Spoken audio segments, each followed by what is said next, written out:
Hi guys. तो इस कहानी की स्टार्टिंग कुछ इस तरह से होती है कि हमें हमारी फीमेल लीड को दिखाते हैं जिसका नाम शन यूजन है। यूजन शन फैमिली की ग्रैंड डॉटर है और इसके साथ साथ शन ग्रुप की पॉसिबल हायर भी। शन ग्रुप बहुत ही पावरफुल है और इस टाइम पर उसे हैंडल कर रही हैं इसकी ग्रैंड माँ, और ग्रैंड माँ उनकी तबीयत आजकल बहुत ख़राब है और वो नेक्स्ट हायर के लिए अपनी इसी ग्रैंड डॉटर यूजन को फुली सपोर्ट भी कर रही हैं। लेकिन कंपनी की कुछ इंटरनल पॉलिटिक्स इस तरह की है कि इसके बहुत सारे दुश्मन बन चुके हैं जो कि इसे ख़त्म करके खुद ही कंपनी पर कब्जा करना चाहते हैं। और इस टाइम पर कुछ गुंडे इसका पीछा भी कर रहे होते हैं। वो बहुत डरी हुई थी, अपनी गाड़ी हाईवे पर आधी रात को भगाती हुई जा रही थी, लेकिन फिर भी वो ट्रैप हो जाती है। अब वो बहुत डरी हुई थी, उसे लगता था कि बचने का कोई रास्ता नहीं। इतने में उसे याद आता है कि उसकी ग्रैंडमा ने उसे एक पेंडेंट दिया था और बोला था कि जब भी तुम मुसीबत में होगी तो कोई आएगा और तुम्हारी जान बचा लेगा। अब वो यही सोचने लगती है कि प्लीज़ जो कोई भी हो जल्दी आओ और मुझे बचा लो, मैं बस मरने ही वाली हूँ।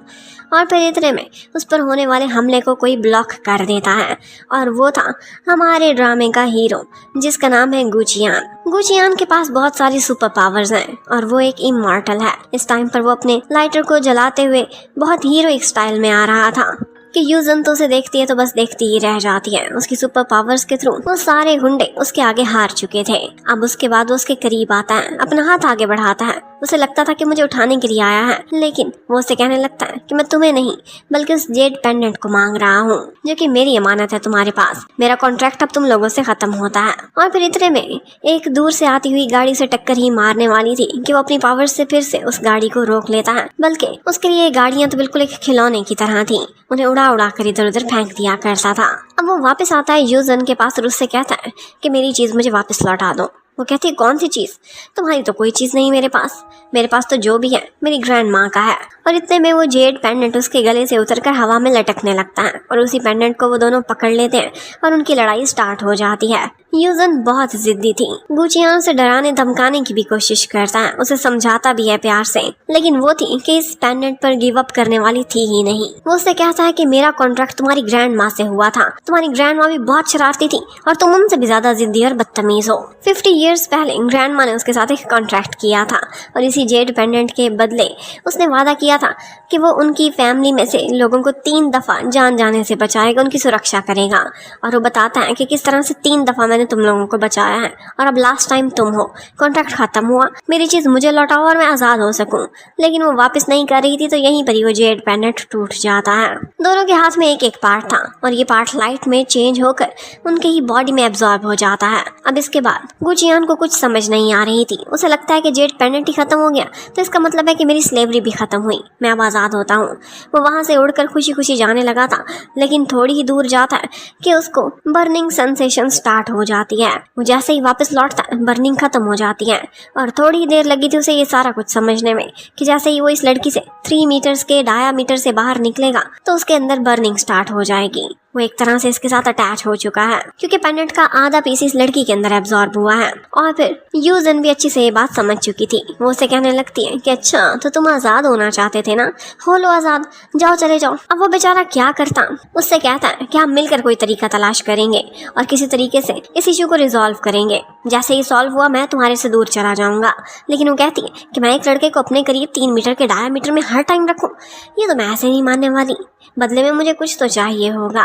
और फिर वो एक इलेक्ट्रॉनिक डिवाइस पर एक कॉन्ट्रैक्ट निकाल कर ले आती है और उससे कहती है एक कॉन्ट्रैक्ट तुमसे मेरी ग्रैंड माँ ने किया था और एक मैं कर रही हूँ स्मार्ट कॉन्ट्रैक्ट, और वो ये है कि तुम 3 महीने के लिए मेरे बॉडीगार्ड रहोगे। इस टाइम पर मेरे बहुत सारे दुश्मन हैं और जब तक मैं इन प्रॉब्लम से निकल नहीं जाती तुम आओगे और मेरी सुरक्षा करोगे। अगर नहीं मानना तो ठीक है, मैं अभी के अभी यहाँ से चली जाती हूँ। वो जैसे ही जाने लगती है उसे बर्निंग सेंसेशन होती है और वो उसे रोक लेता है। वो मन ही मन में सोचने लगता है कि इसकी ग्रैंड माँ ने भी चालाकी से मेरे साथ एक कॉन्ट्रैक्ट साइन कर लिया था और ये तो उनसे भी 4 हाथ आगे निकली है। दूसरी तरफ हमें दिखाते हैं यूजन की कजन को जिसका नाम यूशियान है और उसे नहीं कल गुंडे भेजे थे यूजन को खत्म करने के लिए ताकि वो कंपनी पर कब्जा कर सके, लेकिन उसकी सारी मेहनत मिट्टी में मिल गई थी। वो सोचने लगती है कि वो कैसे इतने सारे गुंडों से बच सकती है जबकि वो तो अकेली है, उसे किसी की सपोर्ट हासिल नहीं। यूजन के पेरेंट्स की बचपन में ही डेथ हो चुकी थी, उसका आगे पीछे और कोई भी नहीं था सिवाय ग्रैंड माँ के, बाकी सभी के सभी दुश्मन थे। इतने में यूजन भी आज बहुत शान शौकत से डरे बगैर ऑफिस में आती है, क्योंकि ऑफ कोर्स उसके पास एक इमॉर्टल बॉडीगार्ड जो था वो आते ही यूशियान को 3-4 थप्पड़ दे मारती है। वो बहुत चिल्लाती है, अपने हस्बैंड को कहती है आगे बढ़ो मुझे बचाओ, लेकिन वो कैसे बचा सकता था। आज तो यूजन का कॉन्फिडेंस एक और ही लेवल पर था। ऑफ कोर्स उसके पास इतना पावरफुल बॉडीगार्ड जो था। अब वो उसे सबक सिखाने के बाद वहाँ से जा रही होती है कि इतने में यूशियान के आदमी वहाँ पर पहुँच जाते हैं, जो कि आते ही उस पर अटैक करना चाहते थे। लेकिन ये देखकर यूजन हंसने लगती है और अपने बॉडीगार्ड को ऑर्डर देती है संभालो इन लोगों को। लेकिन बॉडीगार्ड वो उनकी बात ही नहीं सुन रहा था, वो तो अपनी एक गेम में ही खोया हुआ था। वो आगे आती है, उसे जगाती है, कहती उठो जाओ मेरी तरफ से लड़ो इनसे। लेकिन बॉडीगार्ड कहता है मेरा ये लेवल तो कंप्लीट होने दो। वो भी उसे डराती है, ठीक है फिर मैं यहाँ से चली। और फिर ऑफकोर्स उसे बर्निंग स्टार्ट होती है, उससे पहले ही वो भागता हुआ आगे आ जाता है और फिर उन गुंडों को ऐसा सबक सिखाता है कि एक दफ़ा तो उन्हें गायब भी कर देता है। उनकी सिर्फ और सिर्फ एक फोटोग्राफ ही रह गई थी और फिर उसके बाद हवा में उछालता हुआ उन फोटोग्राफ्स को फेंक कर जाता है तो वापस गुंडे निकल आते हैं। उसकी ऐसी पावर्स थी कि जिन्हें देखने के बाद यूशियान को इतना अंदाजा हो गया था कि ये कोई ऑर्डिनरी पर्सन नहीं है और इसी वजह से आज यूजन इतनी कॉन्फिडेंट है ये ज़रूर कोई मैजिकल इंसान है। और फिर उसके बाद गुचियान जैसे ही मुड़ता है यूशियान की तरफ तो उन्हें अपनी फिक्र पड़ जाती है कि कहीं ये हमारी भी फोटोग्राफ बनाकर हमें यहाँ से गायब भी ना कर दें। वो बहुत डरते हैं, उनसे सॉरी करते हैं और उसके बाद वो वहाँ से निकल गया था। गुचियान कहने लगता है कि तुमने मुझे किन कामों में फंसा दिया है, देखो जरा अब मैं किसी का बॉडीगार्ड बना फिर रहा हूँ, मैं इतना स्ट्रॉन्ग और पावरफुल मैंने कभी किसी की तरफ जॉब नहीं की। और फिर गुस्से में कहने लगता है चलो मैं उस बूढ़ी बदमाश को देखना चाहता हूँ जिसने मुझे ये सारे मैसअप में 50 साल पहले फंसाया था। और वो कहने लगती है तुम मेरी नानी को कैसे इस तरह से कह सकते हो, इज्जत करो उनकी। लेकिन वो कहता है कि मैं उनसे भी बड़ा हूँ, मैं 2000 साल का हूँ और वो सिर्फ 60-70 साल की। उधर हमें ग्रैंड माँ को दिखाते हैं। उन्हें जैसे ही पता चलता है कि गुचियान गुस्से से भरा हुआ आ रहा है वो तो बेहोश होने का नाटक करने लगती हैं। नर्सेस को भी कहती है नहीं यहाँ से भेजो, लेकिन वो कहाँ किसी की सुनने वाला था। और यूजन भी कहती है कि देखो मेरी ग्रैंड माँ की कितनी तबीयत खराब है। और वो कहने लगता है बिल्कुल ठीक ठाक तो है, नाटक कर रही है सारे। और इतने में वो अपनी पावर से उन्हें थोड़ा सा तंग करता है तो वो तो बेड से उछल कर सीधी सामने खड़ी हो जाती है। वो एकदम एक्टिव थी। और फिर जैसे ही गुचियान को देखती है तो बोलती है इतने डेकेड्स के बाद तुम्हें देखना हुआ, तुम तो आज भी उतने ही हैंडसम हो जितने पहले हुआ करते थे, बल्कि पहले से भी ज्यादा हैंडसम होते जा रहे हो। वो उसे मस्के लगाने की कोशिश कर रही थी, लेकिन वो उनसे कहता है कि आपसे मेरा कॉन्ट्रैक्ट खत्म हुआ और एक नई मुसीबत मेरे गले डाल दी है। आप क्या चालाक थी, आपकी ग्रैंड डॉटर तो आपसे भी 4 हाथ आगे निकली, इसने मेरा पेंडेंट तोड़ दिया है और मुझे एक कॉन्ट्रैक्ट में जबरदस्ती फंसा दिया है। अब क्या मैं इसका बॉडीगार्ड बनकर घूमूंगा। और फिर इसी के साथ ही हम एक फ्लैशबैक दिखाते हैं। एक्चुअली गुचियान का पावर्स वाला पेंडेंट गलती से ग्रैंड माँ के पास आ गया था और वो उस टाइम पर एक मंदिर में खड़ी हुई थी कि गुचियान उनके पास अपीयर होता है और उनसे कहता है कि पेंडेंट मुझे वापस कर दो। लेकिन वो कहता है कि मैं फ्री में नहीं लेने आया, मेरे पास एक कॉन्ट्रैक्ट भी है, इसे अच्छे से पढ़ लेना और फिर साइन कर देना। और वो कॉन्ट्रैक्ट ग्रैंड माँ चालाकी से अपने साथ ले गई थी कि मैं अच्छे से स्टडी कर लूँ, लेकिन उन्होंने उस कॉन्ट्रैक्ट में चेंजिंग्स कर दी थी और गुचियान उनकी ये चालाकी को समझ नहीं पाया था, उसने साइन कर दिया था और फिर वो 3 दफा उनकी जान बचाने के चक्कर में फंस चुका था। और अब 50 साल की उसकी जैसे ही स्लेवरी खत्म हुई थी तो एक चालाकी उसकी ग्रैंड डॉटर ने कर दी थी। वो दोबारा से उसी फैमिली के कॉन्ट्रैक्ट में फंस गया था। ग्रैंड माँ उसे मस्का लगाती है और कहती है कि तुम कितने अच्छे कितने नाइस हो और देखो मेरी ग्रैंड डॉटर भी कितनी अच्छी है, मुझे लगता है तुम्हारा इसके साथ समय भी बहुत अच्छा गुजरेगा। और फिर उसके बाद अपनी ग्रैंड डॉटर को शाबाशी भी देती हैं कि वेल डन, मुझे तुम पर गर्व है, ऑफ कोर्स तुम मेरी ही ग्रैंड डॉटर हो। उनसे मिलने के बाद वो जैसे ही हॉस्पिटल से बाहर निकलने वाला था तो यूजन आकर उसे रोक लेती है और उससे कहती है कि मेरे साथ बहुत सारे प्रॉब्लम्स चल रहे हैं, मुझे 30% शेयर्स खरीदने हैं, लेकिन लोग मुझे शेयर्स बेचने को रेडी नहीं है। इस काम में तुम मेरी हेल्प करोगे और मुझे शेयर्स दिलवाओगे। तुम्हारे लिए तो ये कोई मुश्किल काम नहीं होने वाला, अगर तुम मेरे साथ चलो तो कोई भी मान जाएगा। लेकिन वो कहने लगता है कि सिर्फ बॉडीगार्ड वाला कॉन्ट्रैक्ट ही काफी है। लेकिन यूजन की यहाँ पर नाटकबाजियां स्टार्ट हो जाती हैं। वो उससे कहने लगती है कि देखो कंपनी मेरे हाथ से निकल रही है, ये सारे लोग मुझ पर जुल्म करते हैं, मेरी जान के दुश्मन बने हुए। क्यों? क्योंकि मैं बचपन की अनाथ हूँ, मेरे सर पर कोई भी नहीं है और एक ग्रैंड माँ वो भी बीमार है, ये कंपनी मेरा हक है और वो कोई मुझसे छीन रहा है, तुम ऐसे कैसे कर सकते हो। वो उसे इस तरह से अपनी दुख की कहानी सुनाती है कि वो उसके जाल में फंस जाए, लेकिन वो नहीं फंसता। तो अब वो सोचती है कि घी अगर सीधी उंगली से नहीं निकला तो उंगली टेढ़ी करनी पड़ेगी। वो उससे कहने लगती है कि देखो 3 महीने के बाद भी तुम मुझसे आज़ाद तो हो नहीं सकते। ऑफ कोर्स वो पेंडेंट मेरे अंदर एब्जॉर्ब हो गया है और मैं तुम्हारी कोई हेल्प नहीं करूंगी उसे बाहर निकालने में। हाँ, लेकिन अगर तुम मेरी हेल्प करोगे शेयर होल्डर्स को मनाने में तो उसके बदले ये काम होते ही जैसे ही मैं सेफ हो जाऊंगी मैं तुम्हारी हेल्प करूंगी, हम मिलकर कोई सॉल्यूशन निकालेंगे और मैं तुम्हें अपने अंदर वाला हाफ पेंडेंट का पीस भी दे दूंगी, जिसके बाद तुम हमेशा के लिए आज़ाद हो सकते हो। और ऑफ कोर्स यही तो चाहिए था गुचियान को। वो क्या करता, उसे उसके साथ एक पिंकी प्रॉमिस की शक्ल में कॉन्ट्रैक्ट करना ही पड़ता है। अब इतने में जैसे ही वो यहाँ पर खड़े हुए थे, गुचियान को सोच आने लगती है कि ये लड़की इस तरह की हरकतें करती हुई कितनी क्यूट लगती है। उसे पहली दफा कोई लड़की इतनी अच्छी लगने लगी थी। इतने में वहाँ पर एक गन शॉट आती है जो कि ऑफ कोर्स यूजन के लिए ही थी। उसे उसके दुश्मन खत्म करना चाहते थे, लेकिन इन स्नाइपर्स को गुचियान ब्लॉक कर देता है और वही गोलियां वापस उनकी तरफ चली गई थी। लेकिन इस पॉइंट पर यूजन ने दूसरी दफा मौत को बहुत करीब से देखा था, जिसके बाद वो बहुत ज्यादा डर जाती है और वहीं पर ही बैठकर रोने लगी थी। अपना काम खत्म करने के बाद गुचियान जैसे ही लौटता है तो देखता है वो बच्चों की तरह से मुंह खोल खोल के रो रही है। वो उसे चुप कराता है और कहता है ऐसी भी कौन सी बात है, बस गन ही तो थी। वो बोलती है गन किसी की जान भी ले सकती है, इसमें बुलेट्स थी असली वाली। लेकिन गुचियान का कहना है कि मेरे लिए तो ये सिर्फ एक बड़ा सा टॉय ही है, दैट्स ऑल। मेरे साथ होते तो मैं कोई टेंशन लेने की ज़रूरत नहीं, मैं हूं ना तुम्हारा बॉडीगार्ड। वो उसे तसल्ली देने की, चुप कराने की काफ़ी कोशिश करता है, लेकिन लगता है कि वो बच्चों की तरह से ज़िद ही पकड़ गई थी। उसका रोना था कि ख़त्म ही नहीं हो रहा था। वो उसे धमकी देता है ठीक है फिर मैं चला यहाँ से, लेकिन उससे दूर जा भी नहीं सकता था। वहीं वॉल के पीछे खड़ा होकर उसका रोना सुनता रहता है और फिर सोचता है कि ऐसे नहीं मानेंगी, और फिर जाकर उसे कैरी करता है और अपने साथ घर की तरफ लेकर आता है। और यहीं पर ही हमें पता चलता है कि एक्चुअली उसे विमेन से एलर्जी है। उसको स्किन तो स्किन जैसे ही टच होता था किसी वुमन से उसे बर्निंग होने लगती थी, और अभी भी ऐसा था। लेकिन वो ये सारा कुछ सिर्फ और सिर्फ यूजन की खातिर बर्दाश्त कर रहा था। वो चुपचाप सारा कुछ बर्दाश्त करता है, उसे घर तक लेकर आता है। दूसरी तरफ हमें यूशियान और उसके हस्बैंड को दिखाते हैं, ये सारा कुछ वही करा रहे थे। और अब की बार उनके हाथ एक मिस्टीरियस पर्सन आया था जिसने हर टाइम अपना फेस एक मास्क से कवर किया हुआ था। वो उससे लड़ रही थी कि तुम्हारे आदमी किसी काम के नहीं है, लेकिन वो कहता है कि उसका जो बॉडीगार्ड है वो बहुत स्ट्रांग है और इस तरह से हम उसे ख़त्म नहीं कर सकते। हाँ, एक रास्ता है कि उसके बॉडीगार्ड से चोरी छुपे उसे उठाकर यहाँ ले आते हैं और उससे कॉन्ट्रैक्ट साइन करा लेते हैं। और ये आइडिया यूशियान को भी पसंद आया था। इस तरह से ज़बरदस्ती वो उससे उसके हिस्से के शेयर्स हासिल करके खुद कंपनी की मालिक बन सकती है। जबकि दूसरी तरफ हमें दिखाते हैं गुचियान यूजन को घर तो ले आया था, लेकिन उसने अपने हैंड्स पर होने वाली एलर्जी उससे छुपा ली थी। वो उसे थैंक्स करती है और कहती है कि तुमने मेरा बहुत साथ दिया है और अब मैं काफ़ी डरी हुई हूँ।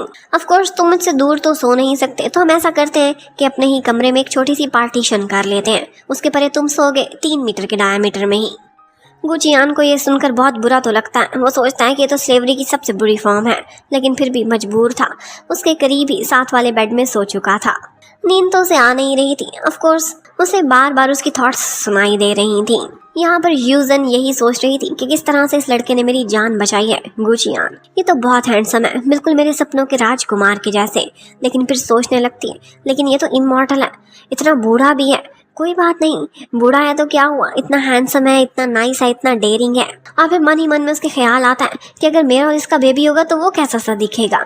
और फिर वो खुद को ही झटकने लगती है कि मैं कैसी कैसी बातें सोच रही हूँ। ये 2000 साल का है, तो अब तक पता नहीं इसने कितनी गर्लफ्रेंड्स बनाई होंगी, कितनों को ये ख़त्म करके अब आगे बढ़ चुका होगा। और वो उसकी ये सारी थॉट्स सुन सकता था। इतने में वो उठती है तो उसके दरवाजे के बाहर ही खड़ा हुआ था।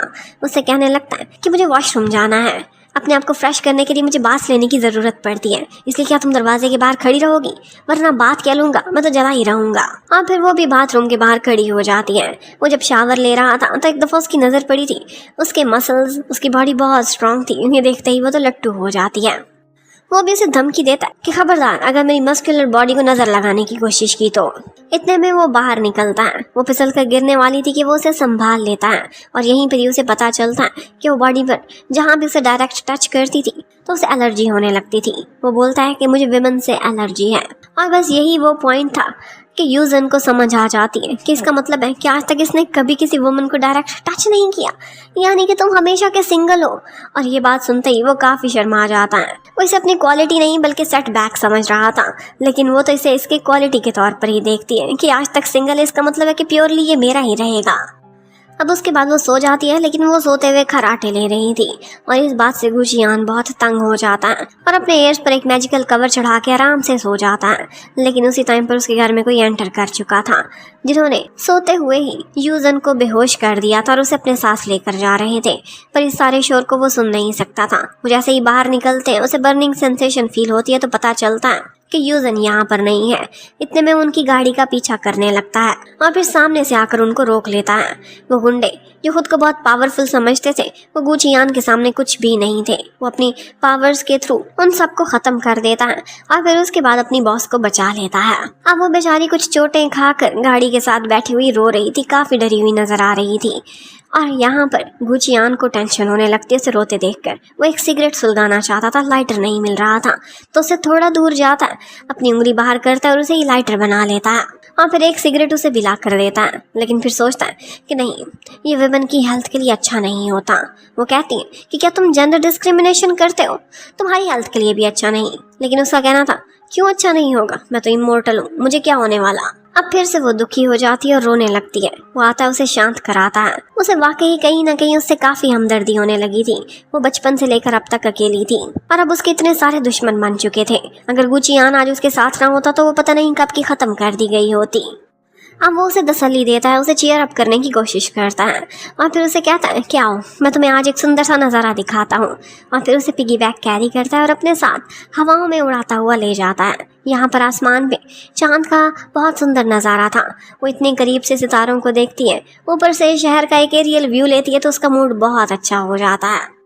ऑल्दो उसे कैरी करते हुए गुचियान को अपनी एलर्जी की वजह से पेन भी हो रही थी, लेकिन वो ये सारा कुछ उसकी खुशी की खातिर बर्दाश्त कर रहा था। उसे पता ही नहीं चल रहा था कि कब वो उससे ट्रू लव करने लगा है। वो जैसे उसे नीचे उतारता है तो उसका पैर मुड़ गया था, तो वो आगे बढ़ता है, अपनी पावर से उसके पैर को ठीक कर देता है और जो उसके जख्म थे उनको मेडिसिन भी लगाता है।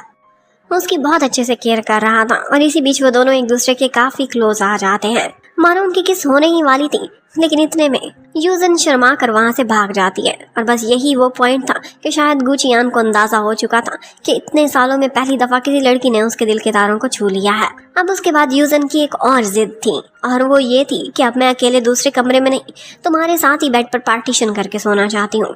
मैं आज रात बहुत डरी हुई हूँ, मेरे साथ बहुत कुछ बुरा बुरा हुआ है।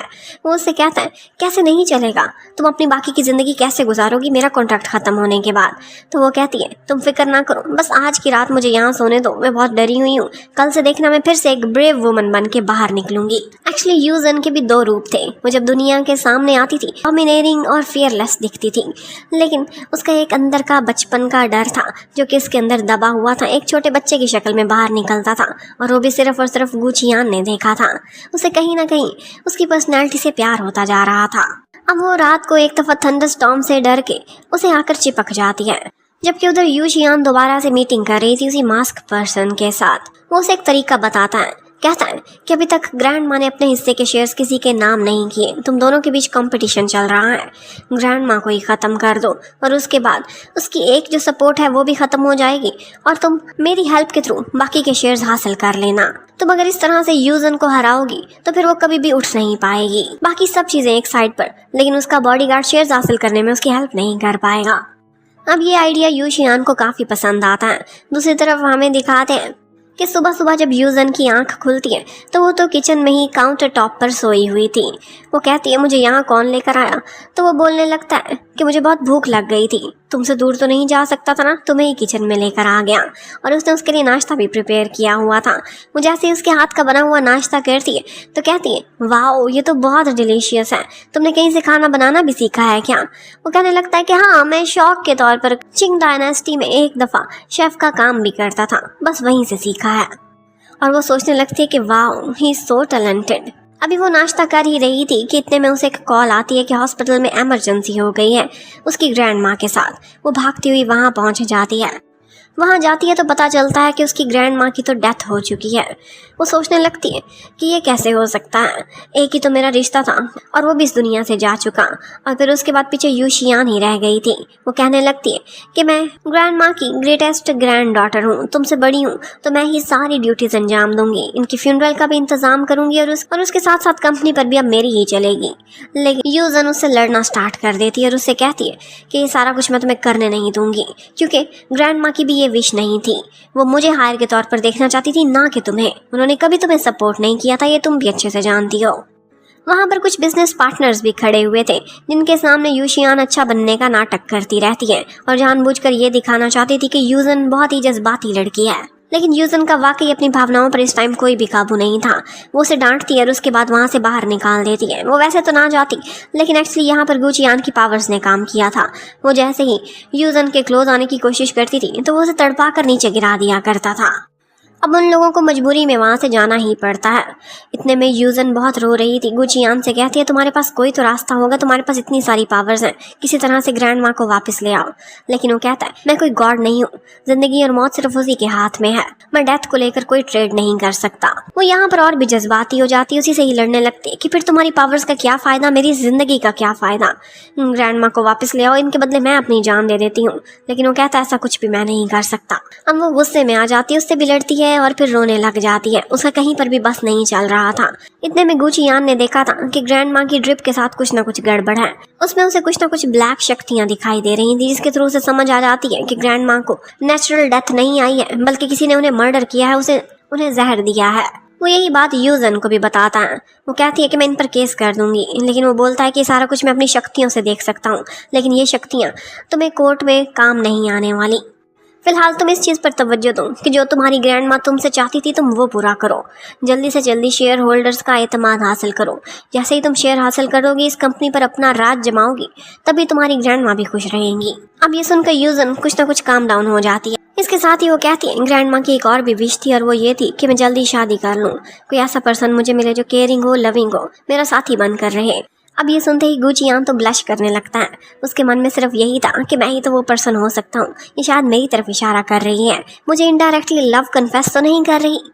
और फिर जाते जाते ग्रैंड माँ को भी बोल कर जाता है, बूढ़ी बदमाश तुम कितनी नॉटी हो। और फिर इसी के साथ ही हमें दिखाते हैं कि फ्यूनरल का दिन आ जाता है। वहाँ पर काफ़ी सारे लोग आए हुए थे और यूशियान वो तो बस अपना ही रोब जमाए जा रही थी। कहने लगती है कि हम में से जो कोई भी 1 महीने के अंदर अंदर सबसे ज़्यादा 30% शेयर्स हासिल कर लेगा, वही इस कंपनी का मालिक बनेगा, क्योंकि ग्रैंड माँ ने अपने हिस्से की कोई भी विल नहीं छोड़ी। यूजन कहने लगती है कि तुम्हें क्या पता उन्होंने विल छोड़ी है कि नहीं। वो अपने साथ और भी बिजनेस पार्टनर्स को लिए हुए थी और कहती है कि हमने हर जगह तलाश किया, कहीं पर कोई विल नहीं मिली।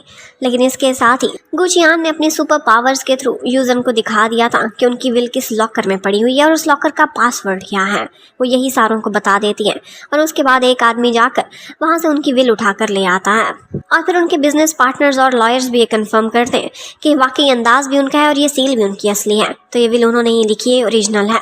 और उस विल में उन्होंने यही कहा था कि मैं अपने हिस्से के सारे शेयर्स सिर्फ और सिर्फ यूजन के नाम करके जा रही हूँ। लेकिन इसके साथ ही उन्होंने एक शर्त भी रखी थी और वो ये थी कि 1 महीने के अंदर अंदर यूजन शादी करेगी।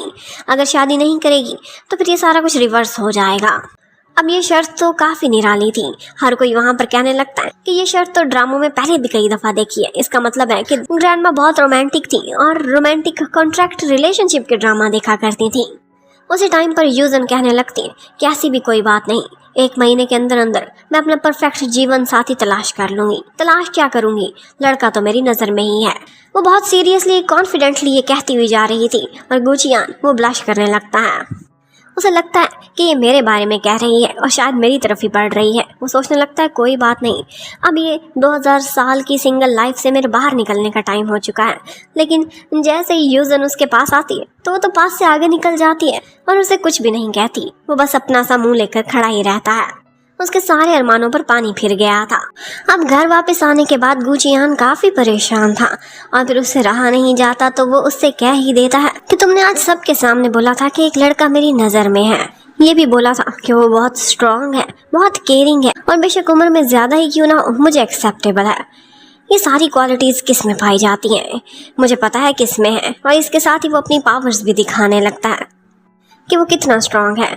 लेकिन इसके साथ ही वो बहुत रूडली उससे कहने लगती है, तुम्हें ये लग रहा था कि मैं तुम्हारे बारे में बात कर रही हूँ।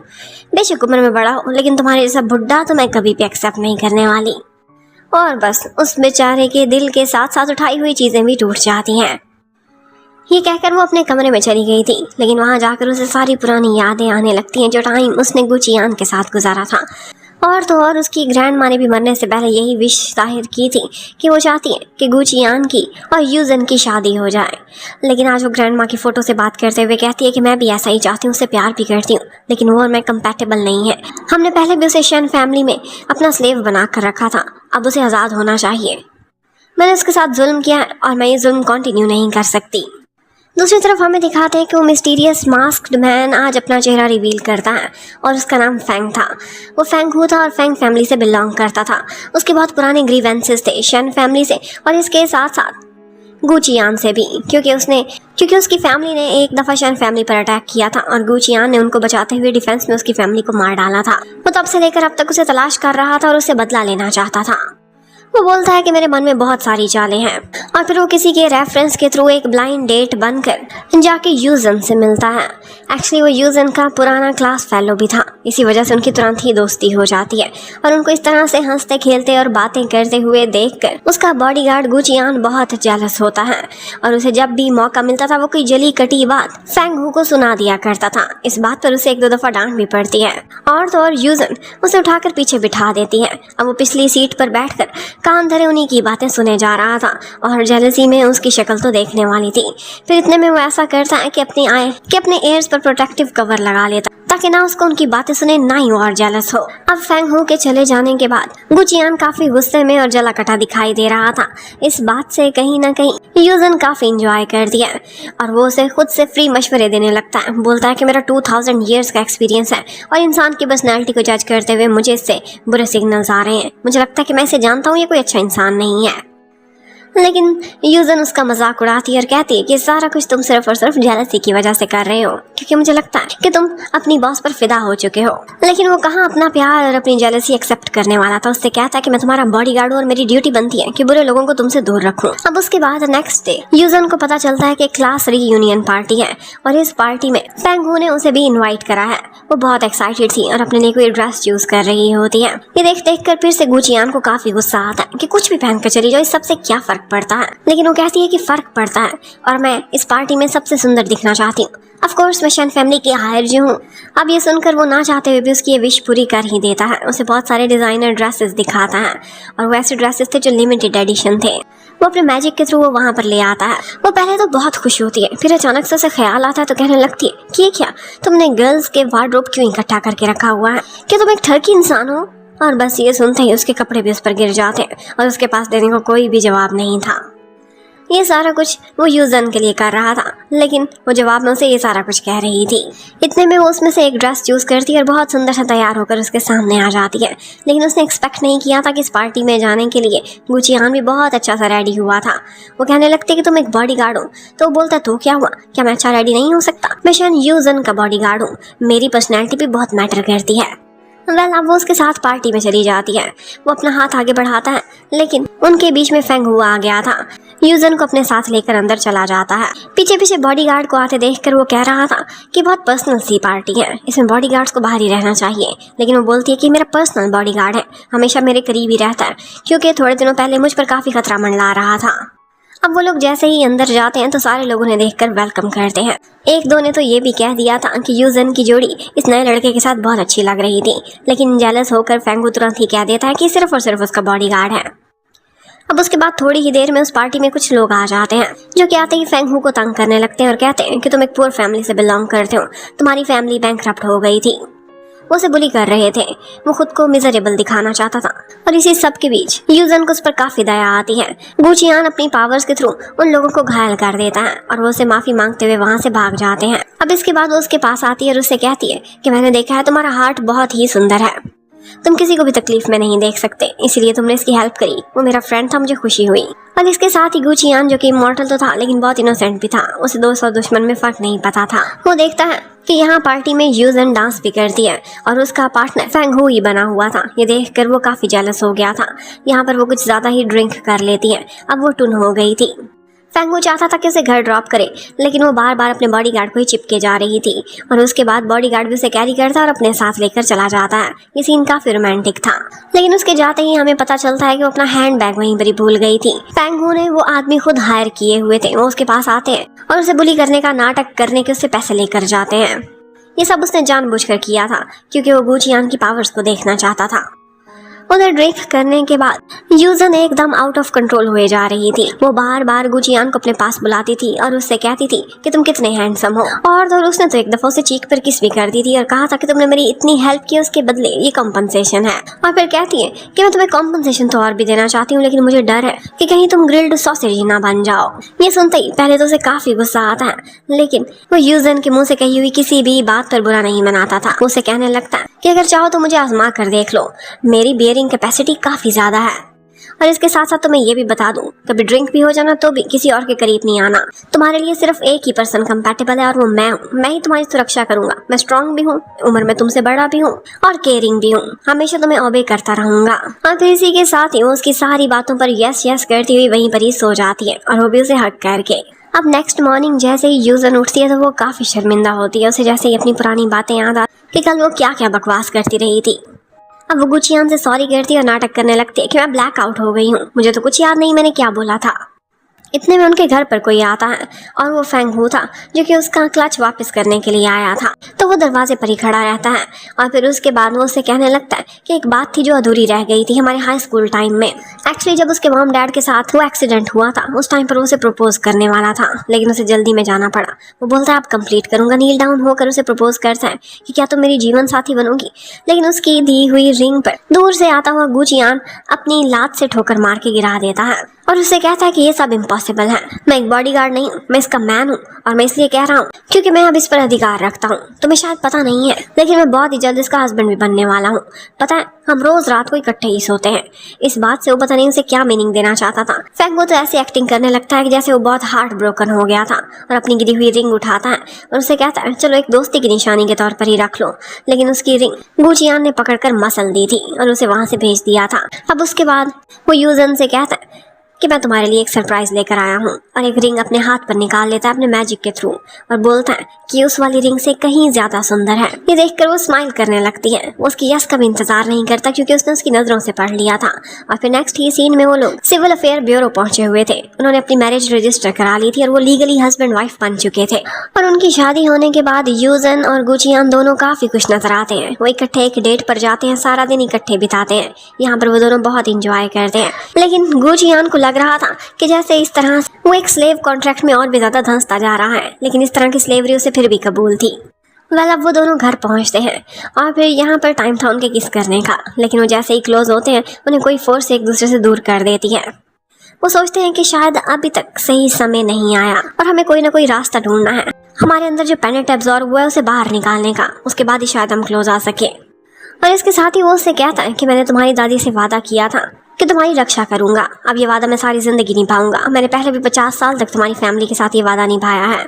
और यहीं पर ही हमें पता चलता है कि एक्चुअली फेंग हू ने उनके घर पर एक बग लगाया हुआ है, जिसके थ्रू वो उनकी सारी बातें सुन लेता है और उसे उनके राज भी मालूम पड़ जाते हैं। अब next day board of directors की मीटिंग हो रही थी। सबको लगता था कि अभी तक यूजन को कोई लड़का नहीं मिला होगा शादी करने के लिए, लेकिन वो सबके सामने आती है और उसका बॉडीगार्ड उनको मैरिज सर्टिफिकेट दिखाता है। ये देखकर हर कोई हैरान रह गया था। उन्हें अंदाजा नहीं था कि इतनी जल्दी ये शर्त पूरी कर देगी। यहाँ पर उसकी कजन काफी शोर मचाती है और कहती है कि ये क्या, तुम किसी भी राह चलते से शादी कर लोगी? हमारी शैन फैमिली का कोई स्टेटस है, तुम एक बॉडीगार्ड से कैसे शादी कर सकती हो? लेकिन वो कहती है कि मेरी ग्रैंड माँ ने विल में ये नहीं कहा था कि वो स्पेसिफिकली कौन सा पर्सन होगा, मैं किसी से भी शादी कर सकती हूँ। अब उसके बाद यूशियान चीखती चिल्लाती दोबारा से फेंग हू के पास पहुंच जाती है। वो बहुत काम था और कहता है कि अब की बार मैं इन्हें रास्ते से हटा कर ही रहूंगा, पुराने बदले लेने का टाइम आ चुका है, मुझे इनकी एक वीकनेस पता चल गई है। अब उसके बाद वो एक बहाने से इन दोनों को अलग कर देता है। एक प्रेग्नेंट लेडी की हेल्प करने के लिए यूजन एक बिल्डिंग में जाती है और फिर पीछे से वो गुंडे बुला लेता है, और जैसे ही गुचियान को बर्निंग होने लगती है वो उसे वहां से आगे मूव नहीं करने देते, उस पर घातक तरीके से हमला करते हैं। उन्होंने यहाँ पर कुछ मैजिकल चीजें भी यूज की थी, जिसके थ्रू वो बहुत बुरी तरह से घायल हो गया था। और जब तक यूजन को अंदाजा होता है कि वो ट्रैप कर दी गई है, तब तक काफी देर हो गई थी। यहाँ पर बेचारा तड़प तड़प कर अपने इंटरनल घाव को ठीक भी नहीं कर पा रहा था। उसकी डिवाइन पावर्स जाती जा रही थी, और जब तक यूजन वहां पर लौटती है उसकी कंडीशन बहुत ज्यादा सीरियस हो चुकी थी और वो उसे बाहों में लेती है और वहीं पर ही बेहोश हो जाता है। अब उसके बाद जब वो हॉस्पिटल में एडमिट था तो उसे देखने के लिए एक दफा फेंग हू भी आता है। वो देखकर काफी सैड हो जाता है, तक जिंदा कैसे बच गया। और फिर थोड़ी ही देर बाद वहाँ पर मीडिया वाले पहुँच जाते हैं और उस पर तरह तरह के इल्ज़ाम लगाने लगते हैं। कहते हैं कि सबूत मिला है कि यूजन ने अपने बॉडीगार्ड के थ्रू अपनी ही ग्रैंड माँ को जहर दिलवाया है और ये सारी प्रॉपर्टी हासिल करने के लिए उसने ये सारा कुछ किया है और अब इसी बॉडीगार्ड से शादी भी कर ली है। इन सारी अफवाहों की वजह से मीडिया में उनकी कंपनी को लेकर नेगेटिव बातें हो रही थी। उनकी शेयर्स की प्राइस बहुत ज़्यादा गिरती जा रही थी। उसकी ग्रैंड माँ की सालों की मेहनत अब मट्टी में मिल रही थी। लेकिन यहाँ पर गू चियान खड़ा होता है और मीडिया वालों के सामने यूजन की साइड लेता है, उन सबको भगा देता है और उसके बाद वो यूजन से कहने लगता है कि शायद एक दिन हम जुदा हो जाएं। सबको जुदा होना ही होता है, लेकिन ये इस वजह से नहीं होगा कि हमारा कॉन्ट्रैक्ट टर्मिनेट हो गया था, ना ही इस वजह से कि मैं तुमसे प्यार नहीं करता हूँ, बल्कि इस वजह से कि अगर मेरा होना तुम्हें दुख दे रहा हो तो मैं तुम्हें हर्ट होता नहीं देख सकता। इसी वजह से ही अगर कभी हुआ तो तुमसे जुदा होऊंगा। और फिर इसके साथ ही वो लोग हॉस्पिटल से जाने लगते हैं। लेकिन बाहर भी मीडिया वाले इकट्ठे हो गए थे। ये सारी यू शियान की चाल थी। वो सबके सामने उस पर दबाव डालने लगती है और कहती है कि तुम और तुम्हारा ये बॉडीगार्ड दोनों बहुत गिरे हुए नीच इंसान हैं। तुम लोगों ने ग्रैंड माँ को मरवाया था और अब उनकी सालों की मेहनत मट्टी में मिल रही है। तुम्हारे पास एक ही रास्ता है, वो ये है कि तुम ये गिरे हुए शेयर्स को ऊपर लाने के लिए खुद रिजाइन दो और सारा कुछ मेरे हवाले कर दो, क्योंकि बोर्ड ऑफ डायरेक्टर्स ने भी यही कहा है। वो तो साइन करने वाली थी। वो अपनी ग्रैंड माँ की कंपनी को रुइन होते हुए नहीं देख सकती थी, लेकिन यहाँ पर गू चियान उसे रोक लेता है और अपने साथ ले जाता है। कहता कोई ना कोई रास्ता हम जरूर निकाल लेंगे। लेकिन वो जैसे ही अंदर जाता है तो उसकी हालत और भी क्रिटिकल होती जा रही थी। उसकी पावर्स दिन ब दिन कम हो रही थी। उसके लिए तो चलना फिरना भी मुश्किल हो रहा था। इतने में वो उसे अपनी कुछ सेविंग्स दिखाता है, जो उसकी नज़र में तो थोड़ी सी थी लेकिन इनफैक्ट बहुत ज़्यादा थी। वो 270 बिलियन का मालिक था। यहाँ पर बहुत ज़्यादा प्रॉपर्टी थी जो उसके नाम पर थी। उसके 2000 साल की सेविंग्स थी। वो ये सारा कुछ यूजन के नाम पर कर देता है और कहता है कि जो मेरा है वो सब तुम्हारा है। इसके थ्रू तुम अपनी कंपनी को ऊपर उठा सकती हो। जो शेयर्स की वैल्यू गिरी है इस प्रॉपर्टी के बाद ऊपर चढ़ जाएगी। ये देखकर वो बहुत रोती है और उससे कहती है कि मैं तुम्हें इस तरह से खोते हुए नहीं देख सकती। लेकिन वो कहता है कि मैं तुम्हारी एंड तक सुरक्षा करूंगा जब तक मुझ में सांसें हैं। और फिर इसी के साथ ही यू शियान, जो उनकी बर्बादी की खबर सुनना चाहती थी, उसे एकदम से पता चलता है कि शेन ग्रुप में बहुत ज़्यादा पैसे की इन्वेस्टमेंट हुई है और वो है यूजन की तरफ से, जिसने 270 बिलियन की इन्वेस्टमेंट की है। और उसके बाद बोर्ड ऑफ डायरेक्टर्स भी उसकी साइड पर हो चुके हैं। शेयर्स की वैल्यू एकदम आसमान को छूने लगी है। एक तरफ तो यू शियान परेशान थी तो दूसरी तरफ फेंग हू भी काफ़ी परेशान खड़ा हुआ था। वो किसी न किसी शक्ल में इनको ख़त्म करके अपनी फैमिली का बदला लेना चाहता था। जबकि सारा कुछ सक्सेसफुली कंप्लीट करने के बाद यूजन गू चियान के साथ अपनी ग्रैंड माँ की कब्र पर जाती है। वहाँ बैठकर वो काफ़ी देर तक रोती रहती है। सोचती है कि आप भी चली गई हैं और अब गू चियान की तबीयत बहुत ख़राब रहती है, तो मैं एक और प्यारे को नहीं खोना चाहती। कोई रास्ता मिल जाए जिसके थ्रू मैं कॉन्ट्रैक्ट टर्मिनेट कर सकूँ, उसे आज़ाद कर सकूँ और वो पहले जैसा पावरफुल हो सके। और ये कहते हुए उसके कुछ आंसू गिर रहे थे और यहीं से उसे कुछ पुराना समय याद आने लगता है। उसे ऐसा लगता है कि जैसे किसी पिछले जन्म में इसकी मुलाकात गू चियान से हुई थी, लेकिन उसके बाद उसे कुछ भी याद नहीं आता। वो उससे पूछती है कि तुम्हें तो याद होगा, क्या हम पहले भी कभी मिले हैं? लेकिन गू चियान कहता है कि मेरी मेमोरीज दिन ब दिन लॉस होती जा रही हैं।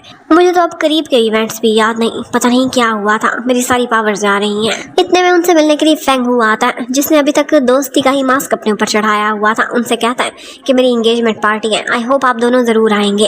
और फिर उसके बाद वो दोनों उसकी इंगेजमेंट पार्टी में एक दिन चले ही जाते हैं। यहाँ पर एक बहाने से वो यूजन को और गू चियान को अलग अलग कर देते हैं। वो गू चियान को एक शॉकिंग चेयर पर बिठा देता है और उसके बाद काफ़ी देर तक उससे डिस्कशन करता रहता है। साथ ही साथ वो चेस भी खेल रहा था। इस चेस में उसने चीटिंग करते हुए गू चियान को हरा दिया था, क्योंकि गू चियान की पावर्स अब काम नहीं कर रही थी। और फिर वो उससे कहने लगता है कि हाँ वाकई हम पहले मिले थे, और उसे बताता है कि तुम ही कातिल हो मेरी फैमिली के और मैं तुमसे बदला लेकर रहूंगा। और शेन यूजन, उससे मैं कोई प्यार नहीं करता, उससे भी पहले बदला ही लेना है। पहले तुम्हें खत्म करूंगा क्योंकि तुम उसकी शील्ड हो, और उसके बाद उसको। अब ये सुनते ही उसे अच्छे से समझ आ जाती है। वो उसे कहता है कि तुम्हारी फैमिली थी जिसने गलती की थी, मैंने उन्हें ख़त्म किया था तो सिर्फ और सिर्फ डिफेंस में। लेकिन वो कहाँ मानने वाला था। इतने में उसके हाथ जलने लगते हैं तो पता चलता है कि उसने यूजन को उससे काफ़ी दूर कर दिया है और कैद में डाल दिया है। वो वहाँ से उठने की कोशिश करता, लेकिन उसकी पावर्स पहले ही बहुत कम हो चुकी थी और ऊपर से वो चेयर उसे शॉक दिए जा रही थी, जिसके बाद उसकी कंडीशन और भी ख़राब होती चली जाती है। वो इतनी बुरी हालत में तड़पते हुए भी उससे कहने लगता है कि मेरे साथ जो मर्जी कर लो, मुझसे जो मांगना है मांग लो, लेकिन यूजन को छोड़ दो। वो कहता है ठीक है, फिर इसके बदले में तुमसे तुम्हारी इमॉर्टैलिटी मांगूंगा। वो ये भी देने को तैयार हो जाता है और ख़ुद को उसके सामने तड़पते हुए ख़त्म कर लेता है। फैंग हो किसी के साथ भी सिंसियर नहीं था। दूसरी तरफ उसने यूजन से उसकी ग्रैंड माँ की कंपनी के शेयर्स मांग लिए थे कि इसके बदले हम गुचियान को छोड़ देंगे। उसने उस पर साइन कर दिया था। दोनों ने एक दूसरे के लिए बहुत बड़ी कुर्बानी दी थी और उसके बाद वो वहाँ पर बॉम्ब इंस्टॉल करते हुए खुद तो वहाँ से बाहर निकल गए थे। अब गुचियान की हालत बहुत ख़राब थी। ऐसा लगता था कि जैसे बस वो इस दुनिया से जाने ही वाला है। वो उसे कहता है कि मेरी एक लास्ट विश है कि मैं अपनी वाइफ को किस करना चाहता हूँ। वो पहले ही इतना तड़प रहा था, तो वो लोग अपनी कोई भी तड़प फील किए बगैर एक दूसरे को किस करते हैं और बस इसी के साथ ही वो पेंडेंट वहाँ पर वापस आ जाता है। उस कॉन्ट्रैक्ट को ख़त्म करने का यही रास्ता था, एक ट्रू लव की किस। जिसके बाद वो पेंडेंट वापस आते ही गुचियान भी एकदम ठीक ठाक हो जाता है और जैसे ही बाहर जाकर फैंग हो उस बिल्डिंग को उड़ाने वाला था तो वो उसे रोक देता है और उसके बाद उसे बड़ी से बड़ी सज़ा भी देता है। लेकिन यहाँ पर हमें पता चलता है कि यूजन के अंदर से जैसे ही वो पेंडेंट निकला था उसे रिएक्शन होना स्टार्ट हो गए थे। उसकी हालत काफ़ी बिगड़ गई थी, लेकिन वो उससे बोलता है कि चाहे मुझे अपनी जान ही क्यों ना देनी पड़े, मैं तुम्हारी सुरक्षा करूँगा। और फिर इसी के साथ ही उसे पास्ट की सारी यादें भी आ गई थी उनके किसके साथ ही। बहुत सालों पहले जब वो एक जनरल हुआ करता था तो वो एक युद्ध पर गया हुआ था और पीछे से उसकी वाइफ उसका इंतज़ार करते करते इस दुनिया से चली गई थी। इसी चीज़ का उसे इतना रिग्रेट था कि उसने खुद को ख़त्म करने की कोशिश की थी, लेकिन हेवंस में उसकी ये रिजेक्शन एक कर्स की शक्ल में आई थी और उसे इमॉर्टल कर दिया गया था। और तब से लेकर अब तक वो तड़पता रहा था और उसे विमेन से एलर्जी नहीं थी, बल्कि उसे ट्रू लव की किस का इंतज़ार था, जो कि फाइनली उसे यूजन से अब मिल चुकी थी। वो यूजन से कहता है कि तुम ही मेरा ट्रू लव थी, जो कि बहुत सालों पहले मेरी पत्नी भी थी और अब दोबारा से मेरे सामने आ गई हो।